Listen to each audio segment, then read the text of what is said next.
नमस्कार, मैं हूं आशीष श्रीवास्तव और आप देख रहे हैं यूपी तक। आज मैं हाजिर हूं आपके सामने सुर्खियां लेकर। आज हम चर्चा करेंगे कई बड़ों खबरों की। सबसे पहले खबर वो जो प्रदेश की इस समय राजनीतिक चहल में बनी हुई है वो है ब्रजभूषण शरण सिंह और सीएम योगी आदित्यनाथ की मुलाकात। 3 साल बाद ये मुलाकात कल 5 कालिदास पर होती है, जिसमें ब्रजभूषण शरण सिंह 1 घंटे तक सीएम योगी आदित्यनाथ से बात करते हैं और मिलने आते हैं। आपको बता दें कि 3 वर्ष के बाद ये मुलाकात है।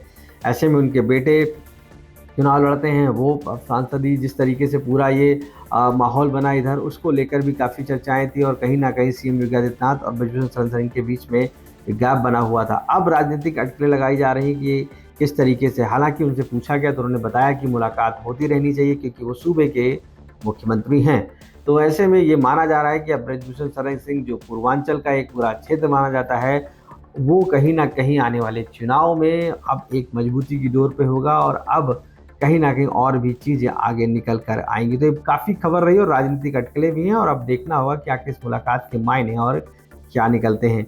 दूसरी खबर की बढ़ते हैं, जो आगरा से हम लेंगे कि वहाँ पर जो धर्मांतरण का पूरा रैकेट आता है उसमें गिरफ्तार किया जाता है। मेन जो इसका मास्टरमाइंड है उसको गिरफ्तार कर लिया जाता है और वो मास्टरमाइंड आगरा से गिरफ्तार किया जाता है, जहाँ पर दिल्ली से, जहाँ पर वह अब्दुल नाम का ये शख्स अब्दुल, ये पूरी तरीके से नेक्सस चलाता था। यानी गोवा की चाहे चाइना हो या पश्चिम बंगाल के लोग हों, वो पूरी तरीके से ये उनको गाइड करता था और साथ ही साथ धर्मांतरण के लिए उकसाता था। इसके लिए कनाडा से इसका जो भतीजा है वो फंड अरेंज करता था और साथ साथ कई और जगह से भी फंडिंग आती थी। पहले आपको बता दें कि जो अब्दुल्ला पकड़ा गया है, ये पहले अब हिंदू था, उसके बाद ये क्रिश्चियन बनता है और फिर जाके धर्मांतरण करके मुस्लिम बनता है और ये काफ़ी समय से इस तरीके के धर्मांतरण का नेक्सस चला रहा था, जिसमें कई लोगों को उसने शामिल किया था और उसको गिरफ्तार करने में ये सफलता हासिल हुई है। तो कह सकते हैं एक बड़ी सफलता, और जिसमें धर्मांतरण का पूरा देश भर में चल रहा है रैकेट को देखा गया है, जिसमें चाहे वो एक मूवी की तरह जिसमें दिखाया गया था किस तरीके से लड़कियों को यहाँ से धर्मांतरण कराने के बाद बाहर के देशों, खाड़ी देशों में भेज देते हैं, वहाँ बेच देते हैं। तो इस तरीके की चीज़ें भी निकल कर सामने आई हैं। पुलिस अब और भी तफ्तीश कर रही है और आगे हम बढ़ेंगे तो एक और खबर लेंगे जो बलरामपुर से, जहाँ पर जो भतीजा है छांगुर का, छांगुर धर्मांतरण के पूरे मामले पर हाईलाइट होकर जेल जा चुके हैं और ऐसे में अब उनका जो भतीजा है उसके यहाँ बुलडोजर चलने की पूरी तरीके से शुरुआत हो सकती है। प्रशासन ने नोटिस दे दिया है। तो ऐसे में माना जा रहा है कि छांगुर के जितने भी गुर्गे हैं या जो भी उनके रिलेटिव हैं जो इस पूरे धर्मांतरण में शामिल थे, अब उन पर सरकार की गाज गिरेगी और ये सबसे ज़्यादा महत्वपूर्ण है क्योंकि छांगुर को बुलडोजर द्वारा पहले ही उसका आवाज़ ध्वस्त किया जा चुका है। अगली खबर की तरफ अगर हम बढ़ते हैं तो बहुत सी महत्वपूर्ण खबरें हैं, जिसमें से हम लेंगे एक खबर है 10 साल पुराना क्राइम की खबर है। लखनऊ से 10 साल पुराना बदला लेने के लिए 5 लोगों ने मिलकर एक युवक की हत्या कर दी थी और हत्या करने के बाद वो फरार हो जाते, क्योंकि मामला 10 साल पुराना था, कोई लिंक नहीं था। अभी इधर पुलिस ने 150 से ऊपर सीसीटीवी चेक किए लेकिन कोई भी सुराग नहीं मिला। पुलिस को सोशल मीडिया पर उस आरोपी की, जो डैनियल की वो टी शर्ट पहने था, उस टी शर्ट के जरिए इंस्टाग्राम पर लोड की गई फोटो से मैच कराने पर इस पूरे राज का पर्दाफाश हो पाया।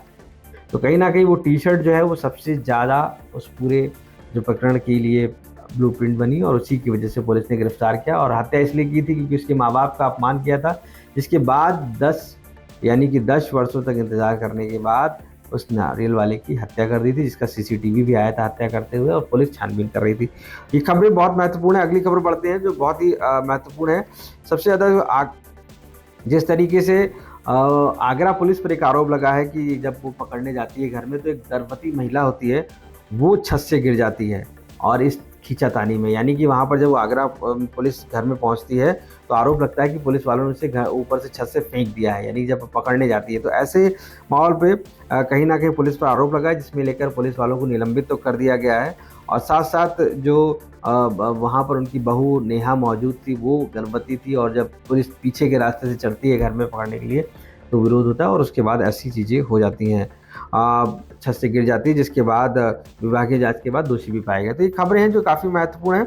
और एक खबर मैं कांवड़ पे लूँगा क्योंकि कांवड़ में दंगा फैलाने की कोशिश की गई थी और ये है मुजफ्फरनगर की घटना, जहाँ पर एक व्हाट्सएप पे वीडियो वायरल कर दिया गया जिसमें दिखाया गया किस तरीके से लोग एक दूसरे को मार रहे हैं, किस तरीके से हत्याएं की जा रही। इस तरीके का एक वीडियो सोशल मीडिया पर वायरल कर दिया जाता है, कई ग्रुप्स में कर दिया जाता है और उसके बाद दंगा भड़काने की कोशिश होती है, जिसके बाद पुलिस इस पूरे मामले को संज्ञान लेती है और 4 व्हाट्सएप ग्रुप में वीडियो को ये पाया जाता है, जिसके बाद वहाँ के डीआईजी इसमें अभिषेक सिंह हैं, उन्होंने तुरंत कार्रवाई करते हुए इस पे गिरफ्तारी भी की है।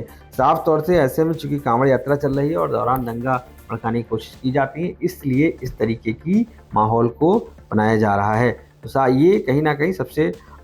और एक खबर ले लेते हैं हम, नवोदय की स्कूल में 160 छात्र कमरे में अपने आप को बंद कर लिया।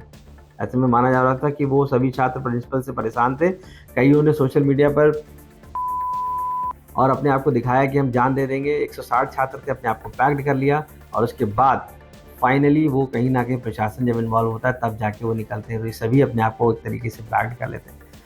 69,000 सहायक शिक्षक भर्ती के मामले में आपको हम बता दें कि कल सुनवाई हुई थी, जिसकी सुनवाई नहीं हो पाई थी और इसको लेकर कहीं ना कहीं सभी छात्र आज और अब जितने भी परेशान हैं, क्योंकि आरोप है कि सरकार अपना पक्ष नहीं रख रही है और 21 बार सुनवाई हो जा चुकी है, लेकिन इसके बाद भी सरकार पक्ष ना रखने से कहीं ना कहीं सुनवाई टलती जा रही है, जिसकी वजह से उन सभी जो शिक्षक अभ्यर्थी हैं उनका लॉस हो रहा है और कहीं ना कहीं ये भर्ती आरक्षण के मुद्दे पर अटकी हुई है और हजारों की तादाद में ये छात्र या तो प्रदर्शन करते नजर आ रहे हैं या सरकार से गुहार लगाते नजर आ रहे हैं। तो आज की सुर्खियों में इतना ही और आप देखते रहिए यूपी तक।